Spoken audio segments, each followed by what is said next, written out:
Hello বন্ধুরা, আমাদের SDTV চ্যানেলে আপনাদের স্বাগতম।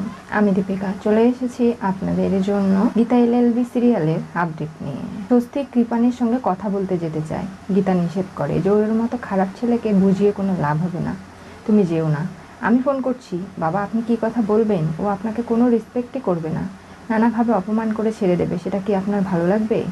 ওর এইসব বোঝানো বাদ দিয়ে ওকে গণধোলাই দেওয়া উচিত, ওর বিরুদ্ধে কেস করে দেওয়া উচিত। গীতা মাথাটা ঠান্ডা করো, এরকম করে রাক্ষোভ করে কোনো কিছু হবে না।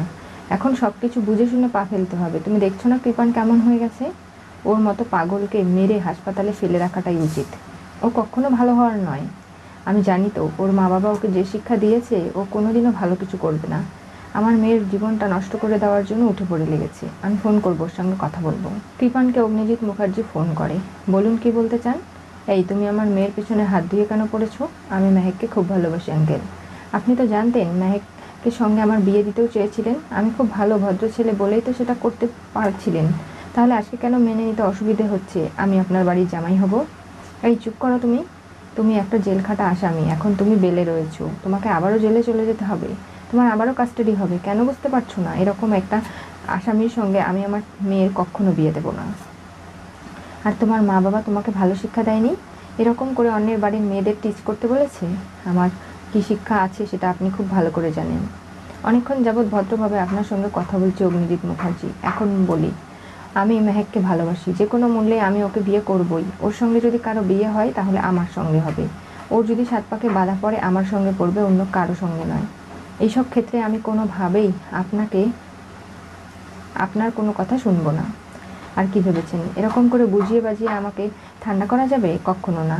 মেহেক আমাকে বলেছিল যে ও আমাকে ভালোবাসে, আর সেই কথাটার থেকে আমি সারাটা জীবন মেহেকের সঙ্গেই পুরো জীবন কাটাতে চাই। তাহলে আমাদের বাড়ির মেয়ে পদ্মর দিকে তুমি কেন এরকম করে আঘাত করলে? কেন তার শ্লীলতাহানি করলে? কেন তার কেসে তুমি ফেসে গেলে? তুমি মেহেককে ভালোবাসলে তো অন্য কোনো মেয়ের সঙ্গে এরকম অন্যায় করতে পারতে না। ভুল করে ফেলেছি আঙ্কেল। আমি ড্রিঙ্ক করা অবস্থায় ছিলাম, বুঝতে পারিনি যে আসলে আমার কী করা উচিত কি উচিত নয়। তাহলে তুমি ড্রিঙ্কও করো, আবার তোমার নামে মামলা চলছে। এরকম ছেলে কখনো আমার বাড়ির জামাই হতে পারে না। এই অগ্নিজিৎ মুখার্জি, আমি বলে দিচ্ছি, যেভাবেই হোক না কেন ওই অঙ্কিতকে আমাদের জীবন থেকে সরে যেতে বলেন, তা না হলে কিন্তু লাশ পড়ে যাবে। গীতা তখনই ফোনটা কেড়ে নেয়, বলে কি বলছে ও? আপনাকে থ্রেট করছে? দেখি। এই বাবু সোনা, ভুলে যাস না এই বাড়িতে গীতা এলএলবি রয়েছে। আমি কিন্তু এমন মার তোকে মারবো, মেরে ভাগাড়ে থুয়ে আসবো, আর সেখানে শগুন তোকে ছিঁড়ে ছিঁড়ে খাবে। তাছাড়া তোর উপায় নেই। তুই কি ভেবেছিস আমি কোনোভাবে এই বিয়েটা ভাঙতে দেবো? না। অঙ্কিতের সঙ্গে মেহেকের বিয়ে হবে, প্রয়োজন হলে তোকে মেরে হাসপাতালের বেডে শুইয়ে রেখে সেই দিনই আমি বিয়েটা দেবো মেহেকের সঙ্গে অঙ্কিতের। আমি সব কিছু পারি, সেটা তুই নিশ্চয়ই ভালো করে জানিস। এখনও বলছি, থ্রেট করা বন্ধ কর। তা না হলে এমন তোর আইপিসির ধারা দিয়ে তোর নামে মামলা করব, তুই ভাবতেও পারছিস না। আরে রাখো তো তোমার সমস্ত ধারা, আমার কোনো কিছু জানার প্রয়োজন নেই। আমি শুধু একটাই জানি, 143, আমি মেহেককে ভালোবাসি। I love Mehak.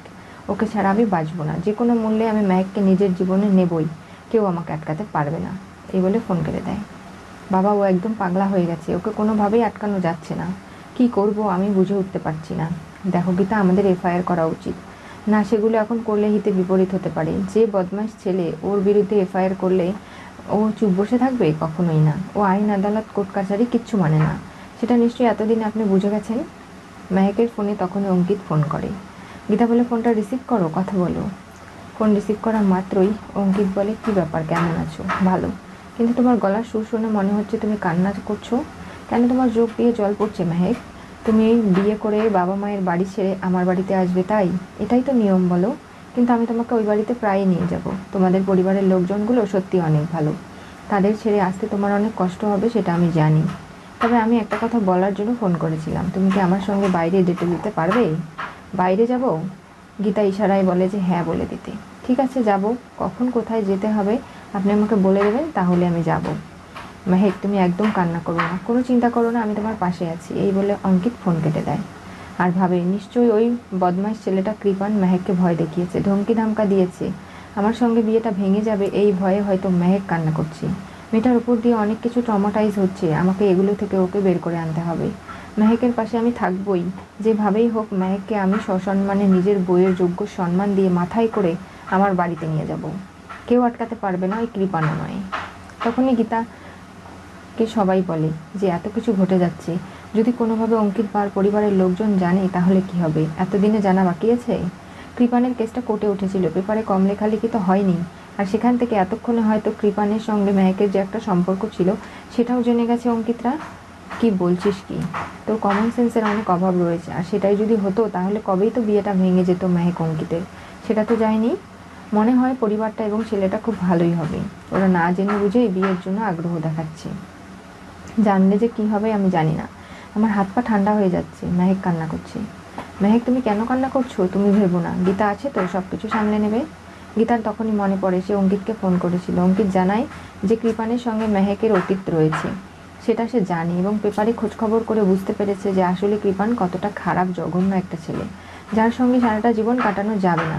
কিন্তু অঙ্কিত প্রমিস করেছে সে মেহেককেই বিয়ে করবে, আর মেহেকের মতো মেয়েদের ও সম্মান করে, শ্রদ্ধা করে, আর ভালোবাসা দিয়েই মেহেককে নিজের ঘরের বউ বানিয়ে নিয়ে যাবে সে। গীতার সমস্ত কথা মনে পড়ে একটু স্বস্তির নিঃশ্বাস ফেলছে, আর ভাবছে না, মেহেককে যেভাবেই হোক না কেন অঙ্কিতের সঙ্গে সে বিয়ে দেবে।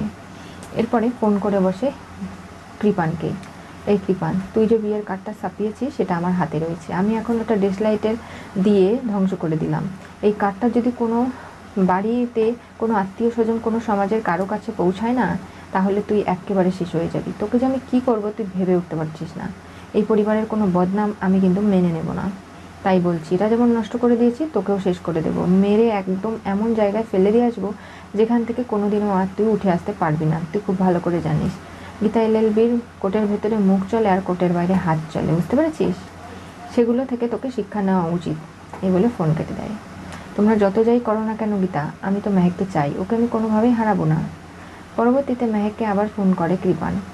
বলে, কি মেহেক, উঠবি? ফোন করেছিল, বলল তোমার সঙ্গে ডেটে যেতে চায়, তোমার হাত ধরবে, তোমার কাছাকাছি যাবে, তোমাকে সান্ত্বনা দেবে। এগুলো কিন্তু বন্ধ করতে বলো, তা না হলে কিন্তু লাশ পড়ে যাবে, আমি বলে দিচ্ছি। ওই অঙ্কিতকে নিষেধ করো তোমার এবং আমার মাঝখানে আসতে, তাহলে কিন্তু ওইও শেষ হয়ে যাবে। কৃপানের হাতে আবারও কিন্তু রক্তের দাগ লেগে যাবে, সেটা নিশ্চয়ই তুমি চাও না। এই কৃপান, তুই থ্রেট করছিস এখানে ফোন করে? তোর এত বড় স্পর্ধা? গীতা এলএলবি থাকতে তুই এরকম কোনো কাজ করতেই পারবি না।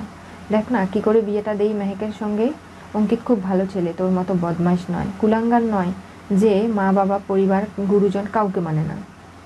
আর এরকম ছেলের হাতে আমরা আমাদের বাড়ির মেয়ে মেহেককে তুলে দেবো না। ও তোকে ঘেন্না করে, ভালোবাসা তো দূরের কথা।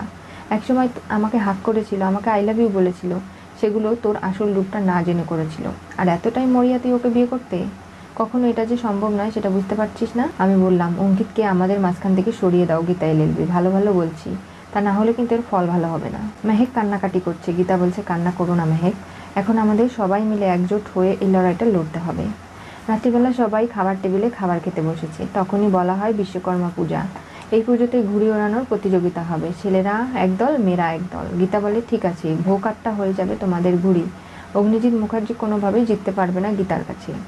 পদ্ম বলে, আমিও ঘুড়ি ওড়াতে পারি, খুব ভালো, তাহলে তো হয়েই গেল। মেয়েদের দলে কোনোভাবেই তাদের আন্ডার এস্টিমেট করা যাবে না, তাদের ক্ষমতা, তাদেরকে ছোট করা যাবে না, তারাও তো মানুষ। সব সময় প্রতিযোগিতায় মেয়েরা যে জিতবে এটা স্বাভাবিক, ওদের অনেক ট্যালেন্ট রয়েছে, ছেলেদের থেকেও অনেক বেশি। সেগুলো এবার এই ঘুড়ে ওড়া অনুষ্ঠানেই সবার সামনে প্রমাণ হয়ে যাবে। ঠাম্মি বলে, আমার তো খুব ভয় করছে। এই কৃপান বলে ছেলেটা যা শুরু করেছে, অঙ্কিতের মতো ভালো ছেলে সোনার টুকরো আমরা হাত না ছাড়া করে ফেলি। কোনোভাবেই যদি ওরা সবটা জেনে এই বিয়েটা ভেঙে দেয় তাহলে তো হয়েই গেল। আমাদের এবং ওদের পরিবারের একটা সখ্যতা তৈরি হয়েছে, একে অপরের প্রতি ভালোবাসা সম্মান জন্মেছে, সেখান থেকে আমরা পিছিয়ে পড়ব। এত ভালো পরিবার আমরা হয়তো আর পাবো না।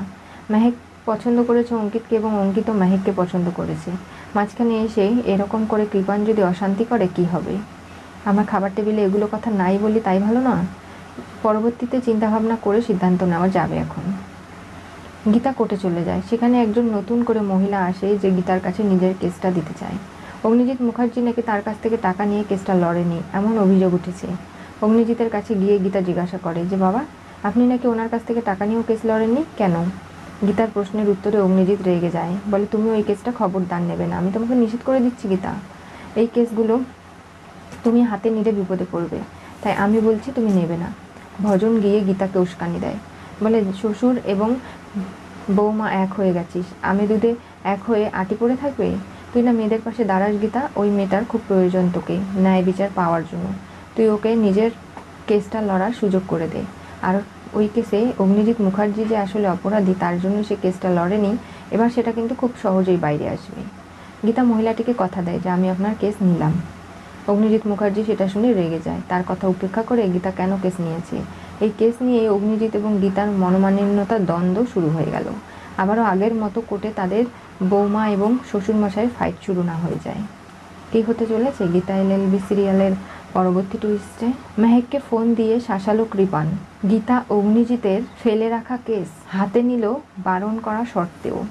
আজকে গীতা এবং অগ্নিজিতের সম্পর্ক আবারও খারাপ করতে ভজন উঠে পড়ে লেগেছে, আর সেই ফাঁদেই ফা দিয়ে ফেলল গীতা। এরপরে কি হবে জানতে চোখ রাখতে হবে আমাদের চ্যানেলে। পাশে থাকা বেল আইকনটি অবশ্যই করে ক্লিক করুন।